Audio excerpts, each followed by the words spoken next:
Knowledge is power. It is an incredibly necessary tool for self-determination. I was lucky enough to have parents who were very politically conscious when I was able to read, and my dad first sat me down and made it very clear to me the burden that we bear as Black people in this country, and how many people fought and died and sacrificed their time, energy to be able to have access to possibly pursuing any dreams that we have. When you think about his voice in the Black community, you need to understand that before he was an actor, he was a teacher. He taught on African diaspora and African history. Being a teacher certainly impacted the work that I do. I come from a community very similar to that which I was teaching in, right? So an understanding of what it is to live below the poverty line. I never had any interest in acting until I started doing it. Getting the role on Grace certainly turned into a life-changing opportunity. Didn't know it at the time, but lucky for me, I think they made some kind of accounting error and just kept me on the books, and I stuck around. I think anybody who achieves celebrity means that you have captured the imagination of the vast public.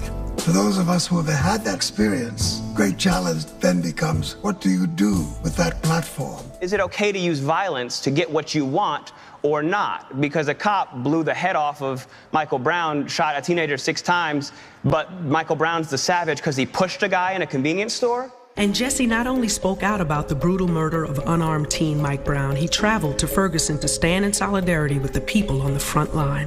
Ferguson decided to take the mantle of being ground zero for how we're going to organize resistance and to respect ourselves enough to stand upright and not be bent over anymore, and to harness this energy.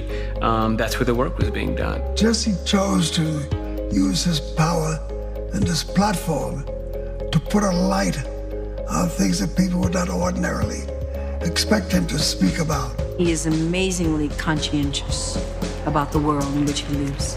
He understands that the condition of the people is the condition. And if it is less than what it needs to be, then people who have the platform need to stand up and speak unapologetically. In addition to speaking out and protesting in places like Ferguson and Flint, Jesse pushes for social change through his media project, Question Bridge Black Males, and his service on the boards of the Advancement Project and Sankofa.org. Jesse, doing what he does, he says it's worth it. It's a chance worth taking. Black Lives Matter means to me, we are no longer going to allow you to pretend we are somehow subhuman. We're not interested in conditional freedom. We want the freedom that we damn well deserve, and we want it right now.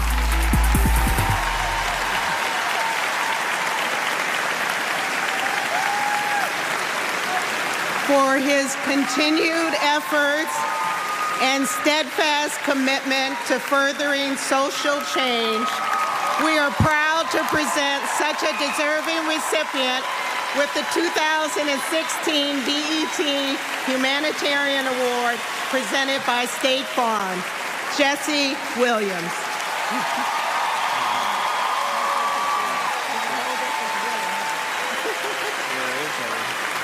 Peace, peace. Thank you, Debra. Thank you, BET. Thank you, Nate Parker, Harry, and Debbie Allen for participating in that.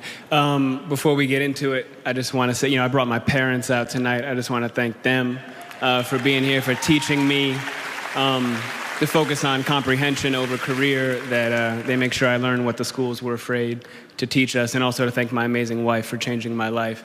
Now, this award, this is not for me. This is for the real organizers all over the country, the activists, the civil rights attorneys, the struggling parents, the families, the teachers, the students that are realizing that a system built to divide and impoverish and destroy us cannot stand if we do.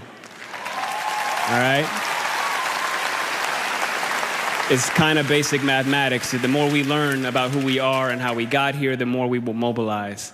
Now, this is also in particular for the Black women, in particular, who have spent their lifetimes dedicated to nurturing everyone before themselves. We can and will do better for you. Now, what we've been doing is looking at the data, and we know that police somehow manage to de-escalate, disarm, and not kill white people every day.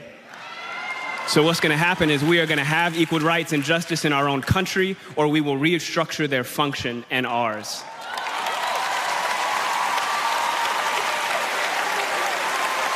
Now,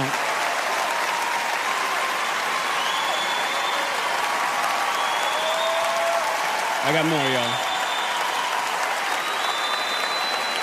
Yesterday would have been young Tamir Rice's 14th birthday. So I don't want to hear any more about how far we've come when paid public servants can pull a drive-by on a 12-year-old playing alone in a park in broad daylight, killing him on television and then going home to make a sandwich. Tell Rakia Boyd how it's so much better to live in 2012 than it is to live in 1612 or 1712. Tell that to Eric Garner. Tell that to Sandra Bland. Tell that to Dorian Hunt. Now the thing is, though, all of us in here getting money, that alone isn't going to stop this. All right? Now, dedicating our lives to getting money just to give it right back for someone's brand on our body, when we spent centuries praying with brands on our bodies, and now we pray to get paid for brands on our bodies. There has been no war that we have not fought and died on the front lines of. There has been no job we haven't done. There's no tax they haven't levied against us, and we've paid all of them. But freedom is somehow always conditional here. You're free, they keep telling us. But she would have been alive if she hadn't acted so free. Now, freedom is always coming in the hereafter. But you know what, though? The hereafter is a hustle. We want it now. And let's get a couple things straight. Just a little side note. The burden of the brutalized is not to comfort the bystander. That's not our job, all right? Stop with all that. If you have a critique for the resistance, for our resistance, then you better have an established record of critique of our oppression. If you have no interest in equal rights for black people, then do not make suggestions to those who do. Sit down.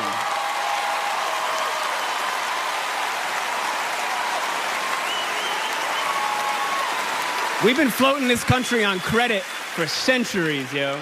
And we're done watching and waiting while this invention called whiteness uses and abuses us, burying black people out of sight and out of mind while extracting our culture, our dollars, our entertainment like oil, black gold, ghettoizing and demeaning our creations, then stealing them, gentrifying our genius, and then trying us on like costumes before discarding our bodies like rinds of strange fruit. The thing is that just because we're magic doesn't mean we're not real. Thank you.